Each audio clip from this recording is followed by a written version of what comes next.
고요한 마음의 숲길을 걷고 있는 여러분, 안녕하세요. 삶이라는 여정 속에서 때로는 길이 보이지 않아 막막하고 풀리지 않는 고민의 무게에 힘겨워 본 적이 있으신가요? 우리는 늘 정답을 찾아 헤매지만 어쩌면 가장 중요한 것은 정답 그 자체가 아니라 올바른 질문을 던지는 용기일지도 모릅니다. 오늘 우리는 위대한 가르침이 어떻게 시작되었는지, 그리고 그 가르침이 어떻게 우리의 삶을 바꿀 수 있는지에 대한 이야기를 나누어 보고자 합니다. 이 지혜의 말씀을 듣기 전에 잠시 마음을 열어 이 가르침이 더 널리 퍼질 수 있도록 힘을 보태주시면 어떨까요? 부처님의 가르침을 나누는 것 또한 소중한 수행의 하나입니다. 여러분의 작은 손길이 누군가에게는 큰 위로와 깨달음의 씨앗이 될 수 있습니다. 우리가 공부를 잘하기 위해, 그리고 삶의 지혜를 얻기 위해 절대 잊지 말아야 할 것이 있습니다. 그것은 바로 질문입니다. 병원에 간 환자가 의사를 만나면 가장 먼저 무엇을 해야 할까요? 당연히 어디가, 어떻게 아픈지 자신의 증상을 상세히 이야기해야 합니다. 그래야 의사가 정확한 진단을 내리고 올바른 처방을 해줄 수 있겠지요. 만약 환자가 입을 꾹 다물고 알아서 치료해 보시오라고 한다면 그 어떤 명이라도 속수무책일 겁니다. 마음의 공부도 이와 같습니다. 여러분의 이야기를 하지 않고 그저 무슨 말이든 해보시오라고 한다면 제가 드리는 말씀이 여러분 각자의 아픈 곳에 정확히 닿기는 어렵습니다. 여러분의 질문은 여러분이 겪고 있는 마음의 증상을 드러내는 것이며 그것이야말로 공부의 핵심입니다. 놀랍게도 우리가 접하는 대부분의 불교 경전은 바로 이 질문에서 시작됩니다. 부처님의 위대한 가르침은 제자들이 던진 간절한 물음에 대한 부처님의 자비로운 답변으로 이루어져 있습니다. 가장 널리 알려진 금강경을 예로 들어볼까요? 금강경은 수보리 존자와 부처님의 대화로 이루어져 있습니다. 어느 날 수보리 존자는 부처님께 두 가지 핵심적인 질문을 올립니다. 이 질문은 2500년 전 한 제자의 질문을 넘어 오늘을 살아가는 우리 모두의 질문이기도 합니다. 첫 번째 질문은 이것이었습니다. 부처님, 스님의 법문을 들을 때면 마음이 평화로워지고 무엇이든 할 수 있을 것 같습니다. 원수 같던 사람도 용서하고 함께 밥을 먹을 수 있을 것만 같습니다. 그런데 왜 이 법당 문을 나서기만 하면, 지하철을 타기만 하면, 아니, 신발을 신는 그 순간 누가 내 신발을 밟았다는 사소한 일에도 금세 옛날의 저로 돌아가 화를 내는 것일까요? 부디 저희가 어떻게 하면 부처님의 가르침 속에 온전히 머물 수 있겠습니까? 이것이 바로 운항주, 어떻게 그 마음을 유지하고 머물러야 하는가에 대한 질문입니다. 여러분도 깊이 공감하시지 않나요? 결심과 실천 사이에서 번번이 무너지는 우리 자신의 모습을 보는 듯합니다. 그리고 수보리 존자의 두 번째 질문이 이어집니다. 부처님, 오랜 시간 공부를 했음에도 불구하고 어떤 특정 상황만 닥치면 어김없이 과거에 어리석고 미워하고 짜증내던 저의 모습으로 돌아가 버립니다. 어떻게 하면 이 과거로부터 이어져 온 저의 어리석은 마음을 항복받을 수 있겠습니까? 이것이 운하항복기심, 어떻게 그날뛰는 마음을 다스릴 수 있는가에 대한 질문입니다. 이 두 가지 위대한 질문이 있었기에 우리는 금강경이라는 찬란한 지혜의 보석을 얻을 수 있었습니다. 또 다른 위대한 경전, 능엄경의 시작은 더욱 극적입니다. 능엄경은 부처님의 사촌 동생이자 10대 제자 중 한 분인 아난존자의 이야기로 시작됩니다. 아난존자는 한 번 들은 것은 절대 잊지 않는 총명함과 더불어 그 용모가 너무나도 뛰어나서 남자든 여자든 그를 보는 모든 이들이 마음을 빼앗길 정도였다고 합니다. 그가 바루를 들고 탁발을 나서는 모습만 보고도 수많은 사람들이 감동하여 부처님이 계신 곳까지 따라와 출가할 정도였으니 그의 모습에는 단순히 잘생긴 외모를 넘어선 수행자의 깊은 품격이 있었을 것입니다. 부처님의 가르침에 따라 수행자는 부자든 가난하든 차별 없이 7집을 차례로 돌며 탁발을 했습니다. 어느 날 아난존자는 탁발을 하던 중 지금의 유흥가와 같은 곳을 지나게 되었습니다. 부처님의 가르침이니 차별 없이 그곳에도 들어갔지만 그는 그곳에서 한 여인의 강한 유혹에 빠져 그만 계를 어길셔한 위기에 처하게 됩니다. 이 모든 것을 천안으로 지켜보신 부처님께서는 즉시 다른 제자를 보내 아난을 구해오게 하셨습니다. 그리고 돌아온 아난에게 크게 꾸짖으셨습니다. 너는 어찌하여 혼자 탁발을 나갔느냐? 왜 너에게 조언을 해줄 아사리와 동행하지 않았느냐? 여기서 아사리란 수행의 길에서 올바른 방향을 제시해주고 잘못을 바로잡아주는 스승이자 도반을 의미합니다. 이 사건을 계기로 반드시 2명 이상의 수행자가 함께 탁발을 나가야 한다는 계율이 생겼습니다. 그런데 재미있게도 절집 안에 이렇게 조언하고 가르치려는 아사리가 너무 많아지면 어떻게 될까요? 서로 자기 말이 옳다고 주장하며 시끄럽고 혼란스러워지겠지요. 여기서 아수라장과 비슷한 의미로 질서 없이 시끄럽고 어지러운 판을 아사리판이라고 부르는 말이 유래했습니다.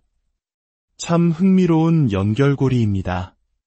이야기로 돌아와 부처님께 꾸중을 들은 아난존자는 슬피 울기 시작했습니다. 혼나는 것이 슬퍼서가 아니었습니다. 나는 왜 머리를 깎고 출가를 했는데도 이 모양일까? 왜 이토록 열심히 공부하는데도 여전히 이 작은 유혹 하나 이기지 못하는가? 왜 나의 못난 모습 때문에 스승님께 걱정을 끼치고 도반들을 번거롭게 해야 하는가? 그는 스스로의 한심하고 못난 모습이 너무나도 답답하고 괴로워서 눈물을 멈출 수 없었습니다. 우리 역시 살면서 그런 순간들을 마주하지 않습니까? 왜 나는 변하지 않을까? 왜 나는 늘 같은 실수를 반복할까? 라며 스스로를 자책하고 절망하는 순간들 말입니다. 눈물 흘리는 아난에게 부처님께서 물으셨습니다. 내가 너의 본래 모습에 대해 그토록 가르쳤건만 너는 어찌하여 아직도 그것을 깨닫지 못하느냐? 그러자 아난은 울면서 대답했습니다. 부처님, 죄송합니다. 부처님께서 수없이 말씀해 주셨지만 저는 아직도 저의 참모습이 무엇인지 도무지 모르겠습니다. 바로 이 처절한 고백, 이 간절한 질문에서부터 능엄경의 위대한 설법이 시작됩니다. 우리의 본래 마음, 생겨나지도 사라지지도 않는 우리의 참된 정신이 무엇인지에 대한 장엄한 가르침이 펼쳐지는 것입니다. 이처럼 모든 위대한 가르침은 질문에서 시작되었습니다.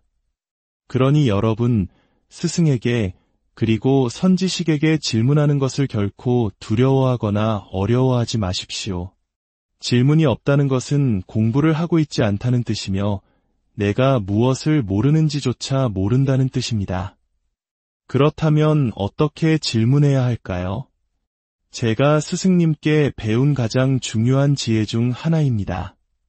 스님, 불교란 무엇입니까? 와 같은 막연한 질문은 최악의 질문입니다. 그것은 마치 의사에게 의학이란 무엇입니까? 라고 묻는 것과 같습니다. 그런 질문에는 선문답처럼 말은 똥막대기니라 와 같은 답밖에 돌아올 수 없습니다. 질문한 사람도 답한 사람도 아무것도 얻지 못합니다.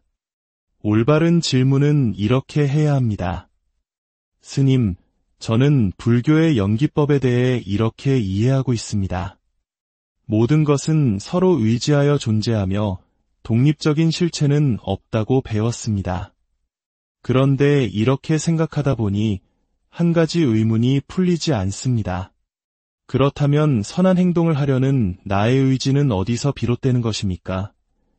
이처럼 내가 현재까지 이해하고 노력한 부분을 먼저 솔직하게 드러내십시오.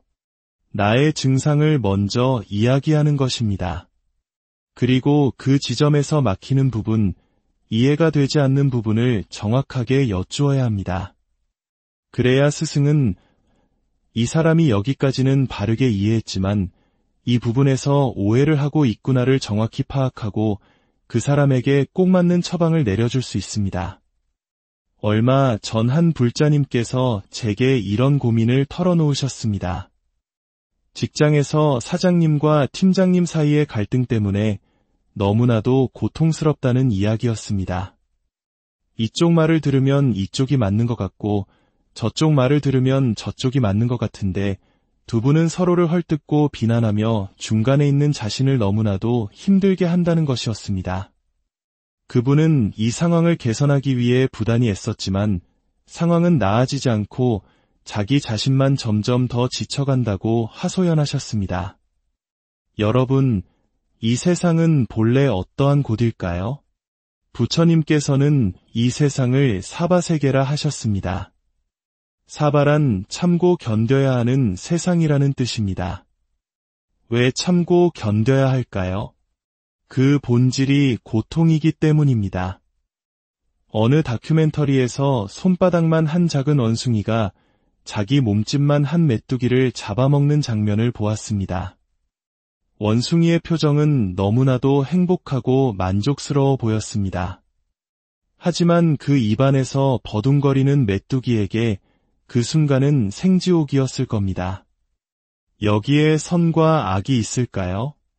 죄와 벌이 있을까요? 없습니다. 그것이 바로 이 세상의 본래 모습입니다. 부처님께서 출가 전 태자 시절 밭을 가는 농부를 보셨습니다. 쟁기질의 땅 속에서 벌레가 나오자 새가 날아와 그 벌레를 쪼아 먹었습니다. 그러자 더 큰 매가 나타나 그 새를 다시 채워갔습니다. 이 연쇄적인 생존의 비극을 보시고 태자께서는 큰 충격에 빠지셨습니다. 그분은 세상이 돌아가는 근본 원리, 즉 하나가 살기 위해 다른 하나가 희생되어야만 하는 이 거대한 고통의 구조를 처음으로 목격하신 것입니다. 우리가 사는 세상도 그 사바나 초원과 다르지 않습니다. 여러분의 직장도, 가정도, 우리가 발딛고 있는 이 사회 전체가 그 구조로 움직입니다. 누군가를 밟고 일어서야 내가 성공하고 남의 것을 빼앗아야 내가 풍족해지는 세상입니다. 그렇기에 그 속에서 상처받고 힘들어하는 것은 어쩌면 너무나도 당연한 일입니다. 그러니 불자님, 그 사장님과 팀장님을 바꾸려고 애쓰지 마십시오. 그들을 바꾸려는 노력은 끓는 물을 식히기 위해 부채질을 하는 것과 같습니다. 언젠가는 식겠지만 그 과정에서 오직 나 자신만이 탈진하게 될 뿐입니다. 그들은 바뀌지 않습니다. 설령 그 두 사람이 회사를 떠난다 해도 또 다른 누군가가 나타나 똑같은 역할을 하게 될 것입니다. 벌집에서 일하지 않는 수펄들을 모두 잡아내도 정확히 그 수만큼의 수펄이 다시 태어나는 것과 같은 이치입니다. 가장 중요한 것은 그들의 어리석음을 내 세상으로 끌고 들어와 나의 평화를 깨뜨리도록 허락하지 않는 것입니다. 그들은 원래 그런 사람들이고 이 세상은 원래 그런 곳이라고 담담하게 받아들이십시오. 그리고 그 속에서 고통받는 나 자신을 결코 자책하지 마십시오. 당신은 이미 충분히 잘하고 있으며 그 누구보다 소중한 존재입니다. 제가 스승님께 이런 질문을 드린 적이 있습니다. 스님처럼 오랜 시간 마음을 들여다보는 공부를 하시면 이제는 사람을 딱 보면 그 사람의 그릇이나 됨됨이가 보이지 않으십니까? 스승님께서는 이렇게 답하셨습니다. 보이지. 왜 안 보이겠는가? 하지만 나는 내 눈에 보인 그 사람의 그릇을 결코 그 사람의 전부라고 믿지 않는다. 저 역시 마찬가지입니다. 여러분이 제게 어떤 못난 모습을 보이고 어리석은 생각을 드러낸다 하더라도 저는 그것을 여러분의 본래 모습이라고 믿지 않습니다. 여러분이 아직 공부가 부족하여 때때로 화를, 미움을, 욕심을 나라고 착각하는 모습을 보여준다 해도 저는 그저 바보처럼 기계처럼 같은 말을 반복할 뿐입니다. 생각은 당신이 아닙니다. 왜냐하면 우리는 모두 부처를 향해 나아가는 수행자이기 때문입니다. 수행자는 다른 수행자의 현재 모습을 보고 그를 판단하지 않습니다. 그 안에 잠재된 무한한 가능성, 부처의 씨앗을 볼 뿐입니다. 저의 소원은 단 하나입니다. 부처님께서 평생을 길 위에서 가르침을 펴시다가 길 위에서 열반에 드셨듯이 저 역시 제 삶의 마지막 순간까지 여러분 곁에서 생각은 내가 아니다. 라는 이 단순하고도 위대한 진리를 전하다가 길 위에서 조용히 떠나는 것입니다. 그리고 떠나자마자 바로 다음 날 다시 이 세상에 와서 똑같은 이야기를 반복할 것입니다. 이것이 저의 서원입니다. 여러분, 이 세상은 본래 고통스러운 곳입니다. 그러나 그 고통 속에서 절망하라는 뜻이 아닙니다. 이곳이 본래 그러함을 직시하고 내가 올 곳이 아니구나. 어서 열심히 수행해서 이 고통의 바다를 건너 저 깨달음의 피안으로 가야겠다라는 큰 원을 세우시라는 뜻입니다. 여러분은 혼자가 아닙니다. 우리 모두는 함께 이 길을 걷는 도반입니다. 긴 시간 불편한 자리에서 제 이야기를 들어주셔서 진심으로 감사합니다. 부디 여러분의 세상에 늘 평화와 지혜의 빛이 고요한 마음의 숲길을 걷고 있는 여러분, 안녕하세요. 삶이라는 여정 속에서 때로는 길이 보이지 않아 막막하고 풀리지 않는 고민의 무게에 힘겨워 본 적이 있으신가요? 우리는 늘 정답을 찾아 헤매지만 어쩌면 가장 중요한 것은 정답 그 자체가 아니라 올바른 질문을 던지는 용기일지도 모릅니다. 오늘 우리는 위대한 가르침이 어떻게 시작되었는지, 그리고 그 가르침이 어떻게 우리의 삶을 바꿀 수 있는지에 대한 이야기를 나누어 보고자 합니다. 이 지혜의 말씀을 듣기 전에 잠시 마음을 열어 이 가르침이 더 널리 퍼질 수 있도록 힘을 보태주시면 어떨까요? 부처님의 가르침을 나누는 것 또한 소중한 수행의 하나입니다. 여러분의 작은 손길이 누군가에게는 큰 위로와 깨달음의 씨앗이 될 수 있습니다. 우리가 공부를 잘하기 위해 그리고 삶의 지혜를 얻기 위해 절대 잊지 말아야 할 것이 있습니다. 그것은 바로 질문입니다. 병원에 간 환자가 의사를 만나면 가장 먼저 무엇을 해야 할까요? 당연히 어디가 어떻게 아픈지 자신의 증상을 상세히 이야기해야 합니다. 그래야 의사가 정확한 진단을 내리고 올바른 처방을 해줄 수 있겠지요. 만약 환자가 입을 꾹 다물고 알아서 치료해 보시오라고 한다면 그 어떤 명이라도 속수무책일 겁니다. 마음의 공부도 이와 같습니다. 여러분의 이야기를 하지 않고 그저 무슨 말이든 해보시오라고 한다면 제가 드리는 말씀이 여러분 각자의 아픈 곳에 정확히 닿기는 어렵습니다.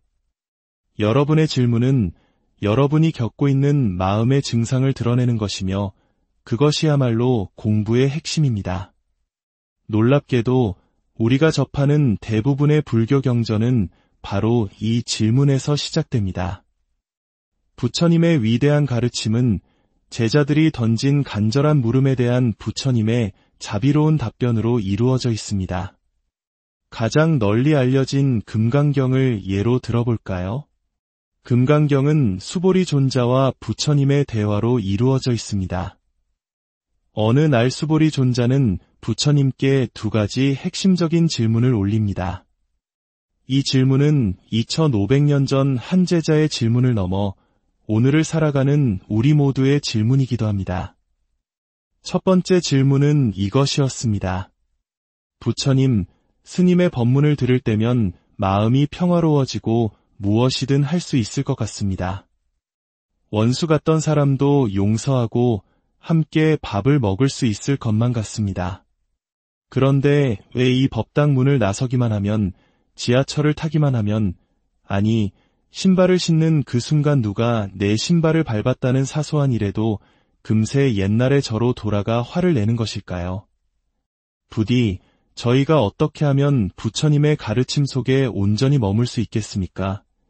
이것이 바로 운하응주, 어떻게 그 마음을 유지하고 머물러야 하는가에 대한 질문입니다. 여러분도 깊이 공감하시지 않나요? 결심과 실천 사이에서 번번이 무너지는 우리 자신의 모습을 보는 듯합니다. 그리고 수보리 존자의 두 번째 질문이 이어집니다. 부처님, 오랜 시간 공부를 했음에도 불구하고 어떤 특정 상황만 닥치면 어김없이 과거에 어리석고 미워하고 짜증내던 저의 모습으로 돌아가 버립니다. 어떻게 하면 이 과거로부터 이어져 온 저의 어리석은 마음을 항복받을 수 있겠습니까?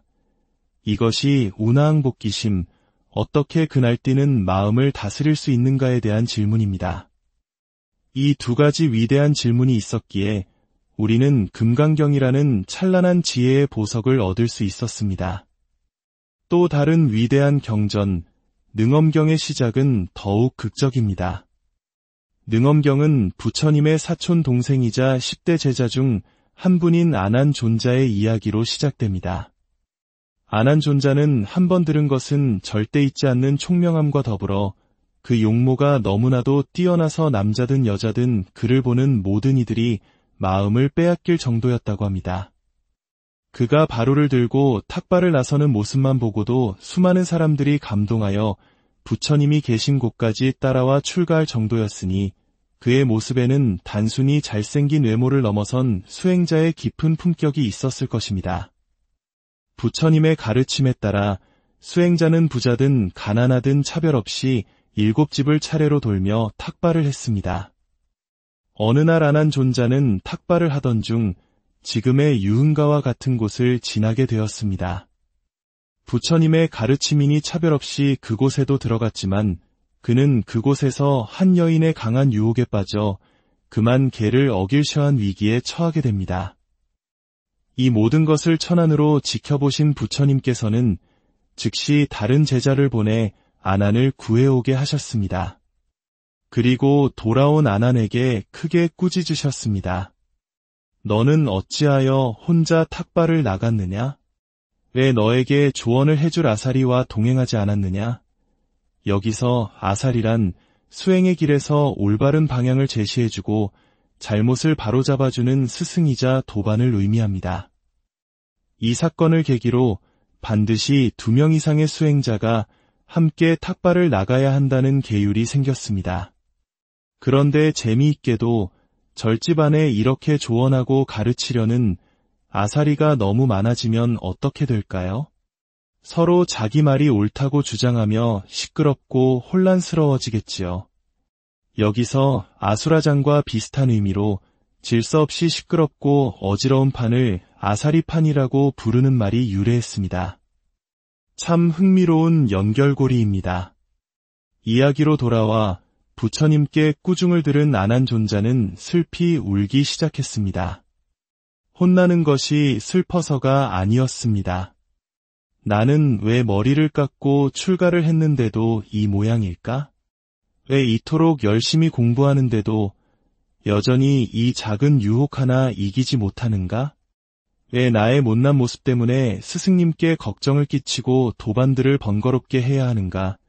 그는 스스로의 한심하고 못난 모습이 너무나도 답답하고 괴로워서 눈물을 멈출 수 없었습니다.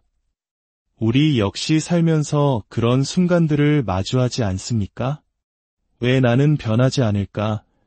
왜 나는 늘 같은 실수를 반복할까? 라며 스스로를 자책하고 절망하는 순간들 말입니다. 눈물 흘리는 아난에게 부처님께서 물으셨습니다. 내가 너의 본래 모습에 대해 그토록 가르쳤건만 너는 어찌하여 아직도 그것을 깨닫지 못하느냐? 그러자 아난은 울면서 대답했습니다. 부처님, 죄송합니다. 부처님께서 수없이 말씀해 주셨지만 저는 아직도 저의 참모습이 무엇인지 도무지 모르겠습니다. 바로 이 처절한 고백, 이 간절한 질문에서부터 능엄경의 위대한 설법이 시작됩니다. 우리의 본래 마음, 생겨나지도 사라지지도 않는 우리의 참된 정신이 무엇인지에 대한 장엄한 가르침이 펼쳐지는 것입니다. 이처럼 모든 위대한 가르침은 질문에서 시작되었습니다. 그러니 여러분, 스승에게 그리고 선지식에게 질문하는 것을 결코 두려워하거나 어려워하지 마십시오.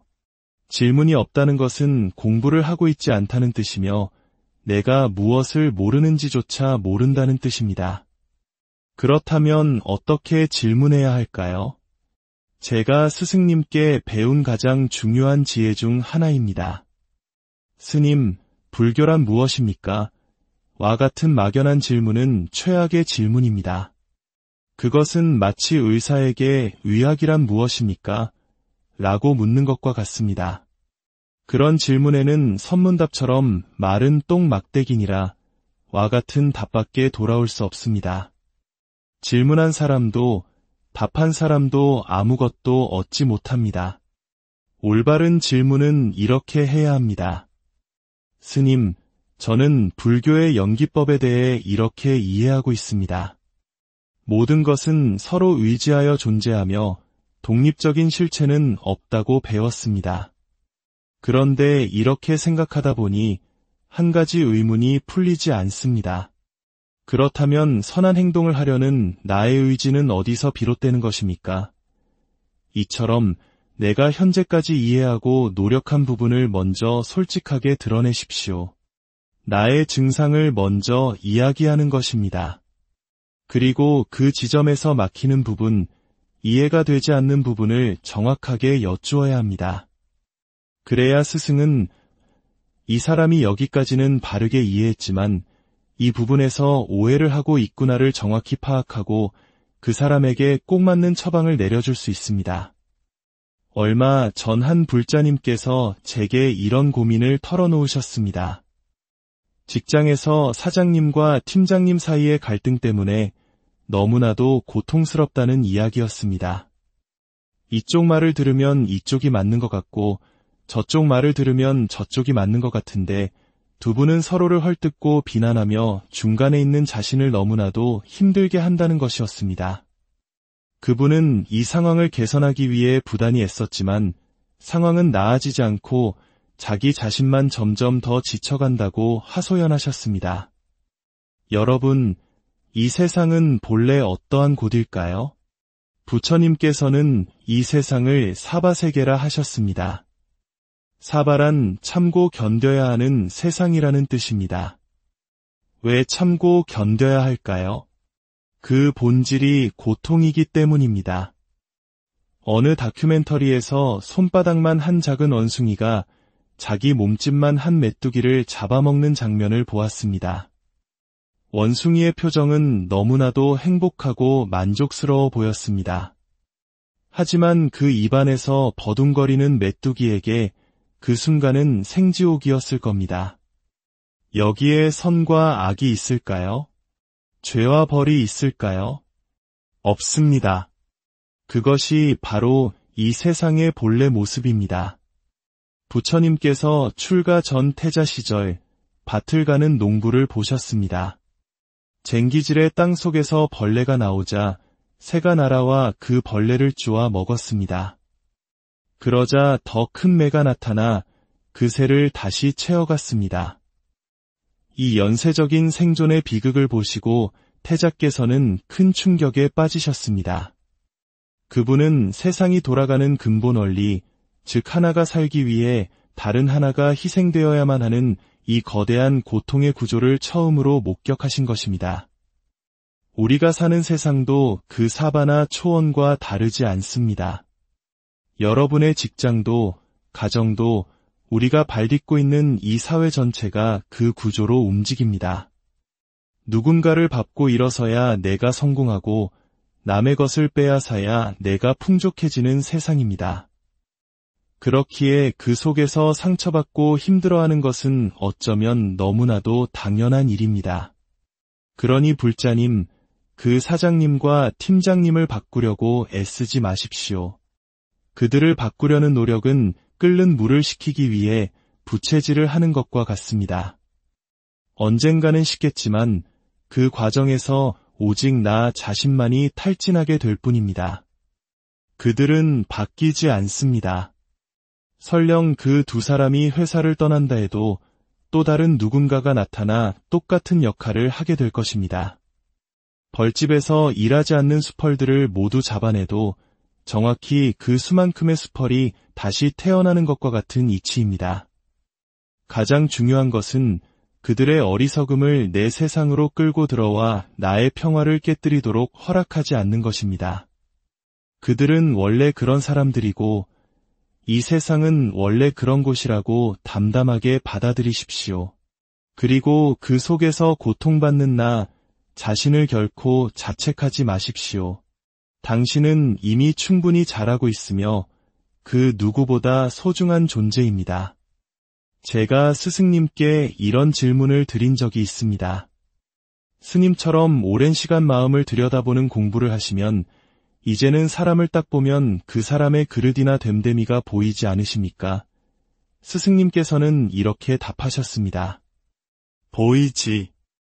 왜 안 보이겠는가? 하지만 나는 내 눈에 보인 그 사람의 그릇을 결코 그 사람의 전부라고 믿지 않는다. 저 역시 마찬가지입니다. 여러분이 제게 어떤 못난 모습을 보이고 어리석은 생각을 드러낸다 하더라도 저는 그것을 여러분의 본래 모습이라고 믿지 않습니다. 여러분이 아직 공부가 부족하여 때때로 화를, 미움을, 욕심을 나라고 착각하는 모습을 보여준다 해도 저는 그저 바보처럼 기계처럼 같은 말을 반복할 뿐입니다. 생각은 당신이 아닙니다. 왜냐하면 우리는 모두 부처를 향해 나아가는 수행자이기 때문입니다. 수행자는 다른 수행자의 현재 모습을 보고 그를 판단하지 않습니다. 그 안에 잠재된 무한한 가능성, 부처의 씨앗을 볼 뿐입니다. 저의 소원은 단 하나입니다. 부처님께서 평생을 길 위에서 가르침을 펴시다가 길 위에서 열반에 드셨듯이 저 역시 제 삶의 마지막 순간까지 여러분 곁에서 생각은 내가 아니다. 라는 이 단순하고도 위대한 진리를 전하다가 길 위에서 조용히 떠나는 것입니다. 그리고 떠나자마자 바로 다음 날 다시 이 세상에 와서 똑같은 이야기를 반복할 것입니다. 이것이 저의 서원입니다. 여러분, 이 세상은 본래 고통스러운 곳입니다. 그러나 그 고통 속에서 절망하라는 뜻이 아닙니다. 이곳이 본래 그러함을 직시하고 내가 올 곳이 아니구나. 어서 열심히 수행해서 이 고통의 바다를 건너 저 깨달음의 피안으로 가야겠다라는 큰 원을 세우시라는 뜻입니다. 여러분은 혼자가 아닙니다. 우리 모두는 함께 이 길을 걷는 도반입니다. 긴 시간, 불편한 자리에서 제 이야기를 들어주셔서 진심으로 감사합니다. 부디 여러분의 세상에 늘 평화와 지혜의 빛이 고요한 마음의 숲길을 걷고 있는 여러분, 안녕하세요. 삶이라는 여정 속에서 때로는 길이 보이지 않아 막막하고 풀리지 않는 고민의 무게에 힘겨워 본 적이 있으신가요? 우리는 늘 정답을 찾아 헤매지만 어쩌면 가장 중요한 것은 정답 그 자체가 아니라 올바른 질문을 던지는 용기일지도 모릅니다. 오늘 우리는 위대한 가르침이 어떻게 시작되었는지, 그리고 그 가르침이 어떻게 우리의 삶을 바꿀 수 있는지에 대한 이야기를 나누어 보고자 합니다. 이 지혜의 말씀을 듣기 전에 잠시 마음을 열어 이 가르침이 더 널리 퍼질 수 있도록 힘을 보태주시면 어떨까요? 부처님의 가르침을 나누는 것 또한 소중한 수행의 하나입니다. 여러분의 작은 손길이 누군가에게는 큰 위로와 깨달음의 씨앗이 될 수 있습니다. 우리가 공부를 잘하기 위해 그리고 삶의 지혜를 얻기 위해 절대 잊지 말아야 할 것이 있습니다. 그것은 바로 질문입니다. 병원에 간 환자가 의사를 만나면 가장 먼저 무엇을 해야 할까요? 당연히 어디가 어떻게 아픈지 자신의 증상을 상세히 이야기해야 합니다. 그래야 의사가 정확한 진단을 내리고 올바른 처방을 해줄 수 있겠지요. 만약 환자가 입을 꾹 다물고 알아서 치료해 보시오라고 한다면 그 어떤 명이라도 속수무책일 겁니다. 마음의 공부도 이와 같습니다. 여러분의 이야기를 하지 않고 그저 무슨 말이든 해보시오라고 한다면 제가 드리는 말씀이 여러분 각자의 아픈 곳에 정확히 닿기는 어렵습니다. 여러분의 질문은 여러분이 겪고 있는 마음의 증상을 드러내는 것이며 그것이야말로 공부의 핵심입니다. 놀랍게도 우리가 접하는 대부분의 불교 경전은 바로 이 질문에서 시작됩니다. 부처님의 위대한 가르침은 제자들이 던진 간절한 물음에 대한 부처님의 자비로운 답변으로 이루어져 있습니다. 가장 널리 알려진 금강경을 예로 들어볼까요? 금강경은 수보리 존자와 부처님의 대화로 이루어져 있습니다. 어느 날 수보리 존자는 부처님께 두 가지 핵심적인 질문을 올립니다. 이 질문은 2500년 전 한 제자의 질문을 넘어 오늘을 살아가는 우리 모두의 질문이기도 합니다. 첫 번째 질문은 이것이었습니다. 부처님, 스님의 법문을 들을 때면 마음이 평화로워지고 무엇이든 할 수 있을 것 같습니다. 원수 같던 사람도 용서하고 함께 밥을 먹을 수 있을 것만 같습니다. 그런데 왜 이 법당 문을 나서기만 하면, 지하철을 타기만 하면, 아니, 신발을 신는 그 순간 누가 내 신발을 밟았다는 사소한 일에도 금세 옛날의 저로 돌아가 화를 내는 것일까요? 부디 저희가 어떻게 하면 부처님의 가르침 속에 온전히 머물 수 있겠습니까? 이것이 바로 운항주, 어떻게 그 마음을 유지하고 머물러야 하는가에 대한 질문입니다. 여러분도 깊이 공감하시지 않나요? 결심과 실천 사이에서 번번이 무너지는 우리 자신의 모습을 보는 듯합니다. 그리고 수보리 존자의 두 번째 질문이 이어집니다. 부처님, 오랜 시간 공부를 했음에도 불구하고 어떤 특정 상황만 닥치면 어김없이 과거에 어리석고 미워하고 짜증내던 저의 모습으로 돌아가 버립니다.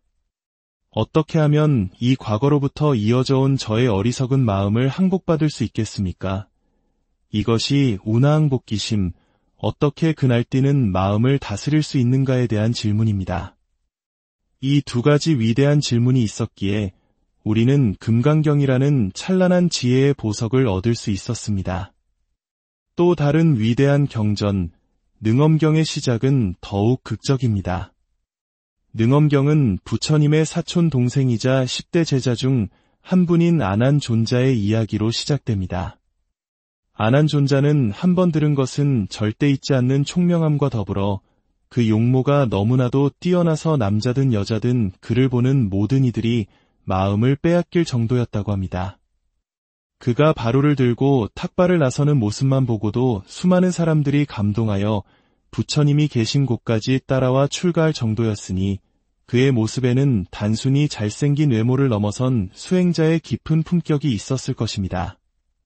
부처님의 가르침에 따라 수행자는 부자든 가난하든 차별 없이 7집을 차례로 돌며 탁발을 했습니다. 어느 날 아난존자는 탁발을 하던 중 지금의 유흥가와 같은 곳을 지나게 되었습니다.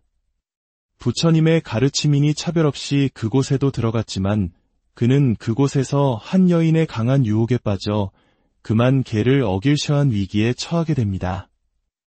이 모든 것을 천안으로 지켜보신 부처님께서는 즉시 다른 제자를 보내 아난을 구해오게 하셨습니다. 그리고 돌아온 아난에게 크게 꾸짖으셨습니다. 너는 어찌하여 혼자 탁발을 나갔느냐? 왜 너에게 조언을 해줄 아사리와 동행하지 않았느냐? 여기서 아사리란 수행의 길에서 올바른 방향을 제시해주고 잘못을 바로잡아주는 스승이자 도반을 의미합니다. 이 사건을 계기로 반드시 2명 이상의 수행자가 함께 탁발을 나가야 한다는 계율이 생겼습니다. 그런데 재미있게도 절집 안에 이렇게 조언하고 가르치려는 아사리가 너무 많아지면 어떻게 될까요? 서로 자기 말이 옳다고 주장하며 시끄럽고 혼란스러워지겠지요. 여기서 아수라장과 비슷한 의미로 질서 없이 시끄럽고 어지러운 판을 아사리판이라고 부르는 말이 유래했습니다. 참 흥미로운 연결고리입니다. 이야기로 돌아와 부처님께 꾸중을 들은 아난존자는 슬피 울기 시작했습니다. 혼나는 것이 슬퍼서가 아니었습니다. 나는 왜 머리를 깎고 출가를 했는데도 이 모양일까? 왜 이토록 열심히 공부하는데도 여전히 이 작은 유혹 하나 이기지 못하는가? 왜 나의 못난 모습 때문에 스승님께 걱정을 끼치고 도반들을 번거롭게 해야 하는가? 그는 스스로의 한심하고 못난 모습이 너무나도 답답하고 괴로워서 눈물을 멈출 수 없었습니다. 우리 역시 살면서 그런 순간들을 마주하지 않습니까? 왜 나는 변하지 않을까? 왜 나는 늘 같은 실수를 반복할까? 라며 스스로를 자책하고 절망하는 순간들 말입니다. 눈물 흘리는 아난에게 부처님께서 물으셨습니다. 내가 너의 본래 모습에 대해 그토록 가르쳤건만 너는 어찌하여 아직도 그것을 깨닫지 못하느냐? 그러자 아난은 울면서 대답했습니다. 부처님, 죄송합니다. 부처님께서 수없이 말씀해 주셨지만 저는 아직도 저의 참모습이 무엇인지 도무지 모르겠습니다. 바로 이 처절한 고백, 이 간절한 질문에서부터 능엄경의 위대한 설법이 시작됩니다. 우리의 본래 마음, 생겨나지도 사라지지도 않는 우리의 참된 정신이 무엇인지에 대한 장엄한 가르침이 펼쳐지는 것입니다. 이처럼 모든 위대한 가르침은 질문에서 시작되었습니다. 그러니 여러분, 스승에게 그리고 선지식에게 질문하는 것을 결코 두려워하거나 어려워하지 마십시오. 질문이 없다는 것은 공부를 하고 있지 않다는 뜻이며 내가 무엇을 모르는지조차 모른다는 뜻입니다. 그렇다면 어떻게 질문해야 할까요? 제가 스승님께 배운 가장 중요한 지혜 중 하나입니다. 스님, 불교란 무엇입니까? 와 같은 막연한 질문은 최악의 질문입니다. 그것은 마치 의사에게 의학이란 무엇입니까? 라고 묻는 것과 같습니다. 그런 질문에는 선문답처럼 말은 똥막대기니라 와 같은 답밖에 돌아올 수 없습니다. 질문한 사람도 답한 사람도 아무것도 얻지 못합니다. 올바른 질문은 이렇게 해야 합니다. 스님, 저는 불교의 연기법에 대해 이렇게 이해하고 있습니다. 모든 것은 서로 의지하여 존재하며 독립적인 실체는 없다고 배웠습니다. 그런데 이렇게 생각하다 보니 한 가지 의문이 풀리지 않습니다. 그렇다면 선한 행동을 하려는 나의 의지는 어디서 비롯되는 것입니까? 이처럼 내가 현재까지 이해하고 노력한 부분을 먼저 솔직하게 드러내십시오. 나의 증상을 먼저 이야기하는 것입니다. 그리고 그 지점에서 막히는 부분, 이해가 되지 않는 부분을 정확하게 여쭈어야 합니다. 그래야 스승은 이 사람이 여기까지는 바르게 이해했지만 이 부분에서 오해를 하고 있구나를 정확히 파악하고 그 사람에게 꼭 맞는 처방을 내려줄 수 있습니다. 얼마 전 한 불자님께서 제게 이런 고민을 털어놓으셨습니다. 직장에서 사장님과 팀장님 사이의 갈등 때문에 너무나도 고통스럽다는 이야기였습니다. 이쪽 말을 들으면 이쪽이 맞는 것 같고 저쪽 말을 들으면 저쪽이 맞는 것 같은데 두 분은 서로를 헐뜯고 비난하며 중간에 있는 자신을 너무나도 힘들게 한다는 것이었습니다. 그분은 이 상황을 개선하기 위해 부단히 애썼지만 상황은 나아지지 않고 자기 자신만 점점 더 지쳐간다고 하소연하셨습니다. 여러분, 이 세상은 본래 어떠한 곳일까요? 부처님께서는 이 세상을 사바세계라 하셨습니다. 사바란 참고 견뎌야 하는 세상이라는 뜻입니다. 왜 참고 견뎌야 할까요? 그 본질이 고통이기 때문입니다. 어느 다큐멘터리에서 손바닥만 한 작은 원숭이가 자기 몸집만 한 메뚜기를 잡아먹는 장면을 보았습니다. 원숭이의 표정은 너무나도 행복하고 만족스러워 보였습니다. 하지만 그 입안에서 버둥거리는 메뚜기에게 그 순간은 생지옥이었을 겁니다. 여기에 선과 악이 있을까요? 죄와 벌이 있을까요? 없습니다. 그것이 바로 이 세상의 본래 모습입니다. 부처님께서 출가 전 태자 시절 밭을 가는 농부를 보셨습니다. 쟁기질의 땅 속에서 벌레가 나오자 새가 날아와 그 벌레를 쭈아 먹었습니다. 그러자 더 큰 매가 나타나 그 새를 다시 채워갔습니다. 이 연쇄적인 생존의 비극을 보시고 태자께서는 큰 충격에 빠지셨습니다. 그분은 세상이 돌아가는 근본 원리, 즉 하나가 살기 위해 다른 하나가 희생되어야만 하는 이 거대한 고통의 구조를 처음으로 목격하신 것입니다. 우리가 사는 세상도 그 사바나 초원과 다르지 않습니다. 여러분의 직장도, 가정도, 우리가 발딛고 있는 이 사회 전체가 그 구조로 움직입니다. 누군가를 밟고 일어서야 내가 성공하고 남의 것을 빼앗아야 내가 풍족해지는 세상입니다. 그렇기에 그 속에서 상처받고 힘들어하는 것은 어쩌면 너무나도 당연한 일입니다. 그러니 불자님, 그 사장님과 팀장님을 바꾸려고 애쓰지 마십시오. 그들을 바꾸려는 노력은 끓는 물을 식히기 위해 부채질을 하는 것과 같습니다. 언젠가는 식겠지만 그 과정에서 오직 나 자신만이 탈진하게 될 뿐입니다. 그들은 바뀌지 않습니다.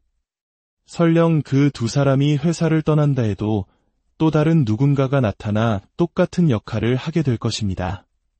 벌집에서 일하지 않는 수펄들을 모두 잡아내도 정확히 그 수만큼의 수펄이 다시 태어나는 것과 같은 이치입니다. 가장 중요한 것은 그들의 어리석음을 내 세상으로 끌고 들어와 나의 평화를 깨뜨리도록 허락하지 않는 것입니다.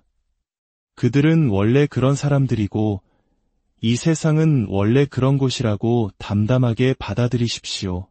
그리고 그 속에서 고통받는 나 자신을 결코 자책하지 마십시오. 당신은 이미 충분히 잘하고 있으며 그 누구보다 소중한 존재입니다.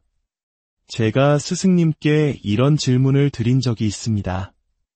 스님처럼 오랜 시간 마음을 들여다보는 공부를 하시면 이제는 사람을 딱 보면 그 사람의 그릇이나 됨됨이가 보이지 않으십니까?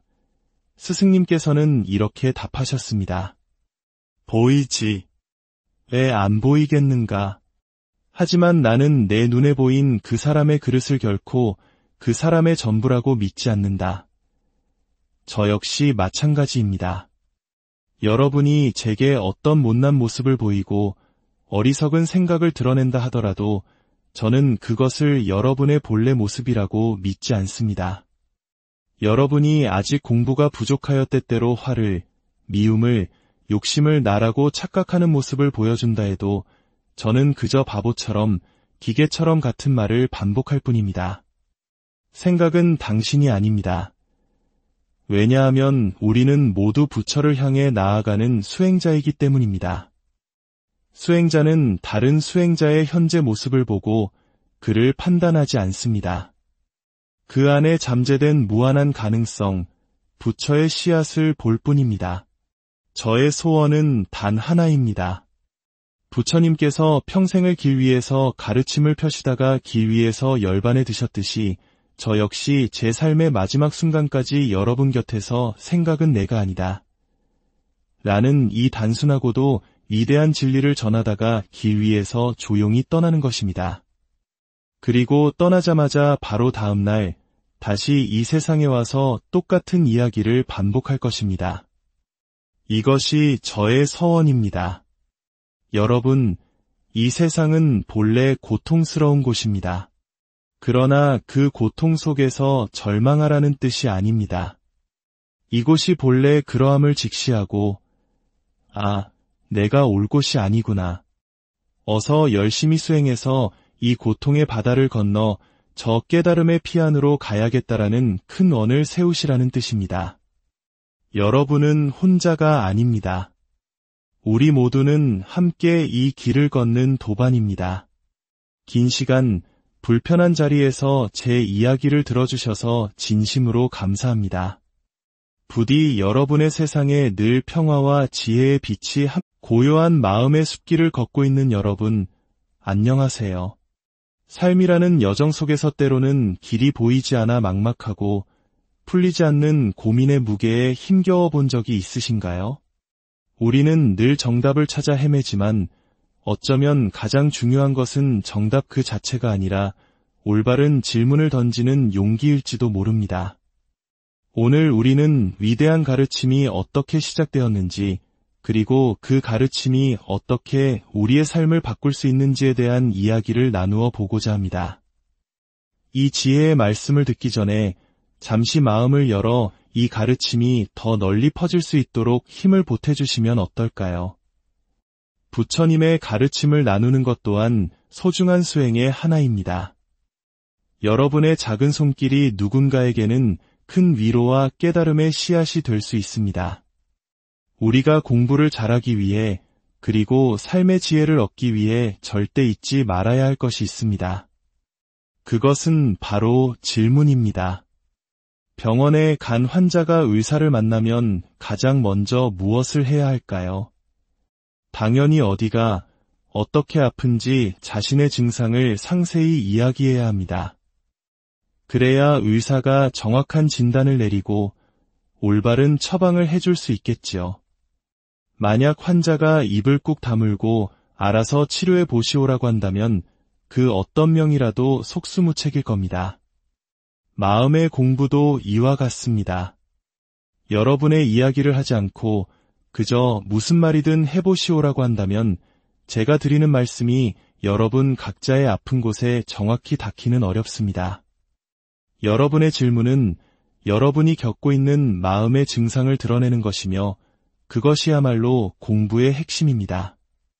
놀랍게도 우리가 접하는 대부분의 불교 경전은 바로 이 질문에서 시작됩니다. 부처님의 위대한 가르침은 제자들이 던진 간절한 물음에 대한 부처님의 자비로운 답변으로 이루어져 있습니다. 가장 널리 알려진 금강경을 예로 들어볼까요? 금강경은 수보리 존자와 부처님의 대화로 이루어져 있습니다. 어느 날 수보리 존자는 부처님께 두 가지 핵심적인 질문을 올립니다. 이 질문은 2500년 전 한 제자의 질문을 넘어 오늘을 살아가는 우리 모두의 질문이기도 합니다. 첫 번째 질문은 이것이었습니다. 부처님, 스님의 법문을 들을 때면 마음이 평화로워지고 무엇이든 할 수 있을 것 같습니다. 원수 같던 사람도 용서하고 함께 밥을 먹을 수 있을 것만 같습니다. 그런데 왜 이 법당 문을 나서기만 하면, 지하철을 타기만 하면, 아니, 신발을 신는 그 순간 누가 내 신발을 밟았다는 사소한 일에도 금세 옛날의 저로 돌아가 화를 내는 것일까요? 부디 저희가 어떻게 하면 부처님의 가르침 속에 온전히 머물 수 있겠습니까? 이것이 바로 운항주, 어떻게 그 마음을 유지하고 머물러야 하는가에 대한 질문입니다. 여러분도 깊이 공감하시지 않나요? 결심과 실천 사이에서 번번이 무너지는 우리 자신의 모습을 보는 듯합니다.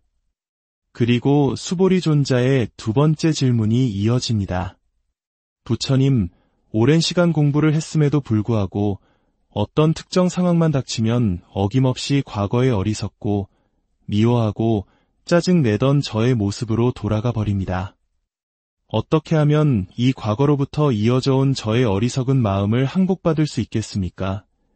이것이 운하항복기심, 어떻게 그날뛰는 마음을 다스릴 수 있는가에 대한 질문입니다.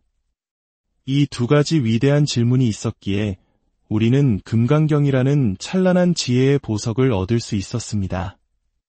또 다른 위대한 경전, 능엄경의 시작은 더욱 극적입니다. 능엄경은 부처님의 사촌 동생이자 10대 제자 중 한 분인 아난존자의 이야기로 시작됩니다. 아난존자는 한 번 들은 것은 절대 잊지 않는 총명함과 더불어 그 용모가 너무나도 뛰어나서 남자든 여자든 그를 보는 모든 이들이 마음을 빼앗길 정도였다고 합니다. 그가 바루를 들고 탁발을 나서는 모습만 보고도 수많은 사람들이 감동하여 부처님이 계신 곳까지 따라와 출가할 정도였으니 그의 모습에는 단순히 잘생긴 외모를 넘어선 수행자의 깊은 품격이 있었을 것입니다. 부처님의 가르침에 따라 수행자는 부자든 가난하든 차별 없이 7집을 차례로 돌며 탁발을 했습니다. 어느 날 아난 존자는 탁발을 하던 중 지금의 유흥가와 같은 곳을 지나게 되었습니다. 부처님의 가르침이니 차별 없이 그곳에도 들어갔지만 그는 그곳에서 한 여인의 강한 유혹에 빠져 그만 계를 어길셔한 위기에 처하게 됩니다. 이 모든 것을 천안으로 지켜보신 부처님께서는 즉시 다른 제자를 보내 아난을 구해오게 하셨습니다. 그리고 돌아온 아난에게 크게 꾸짖으셨습니다. 너는 어찌하여 혼자 탁발을 나갔느냐? 왜 너에게 조언을 해줄 아사리와 동행하지 않았느냐? 여기서 아사리란 수행의 길에서 올바른 방향을 제시해주고 잘못을 바로잡아주는 스승이자 도반을 의미합니다. 이 사건을 계기로 반드시 2명 이상의 수행자가 함께 탁발을 나가야 한다는 계율이 생겼습니다. 그런데 재미있게도 절집 안에 이렇게 조언하고 가르치려는 아사리가 너무 많아지면 어떻게 될까요? 서로 자기 말이 옳다고 주장하며 시끄럽고 혼란스러워지겠지요.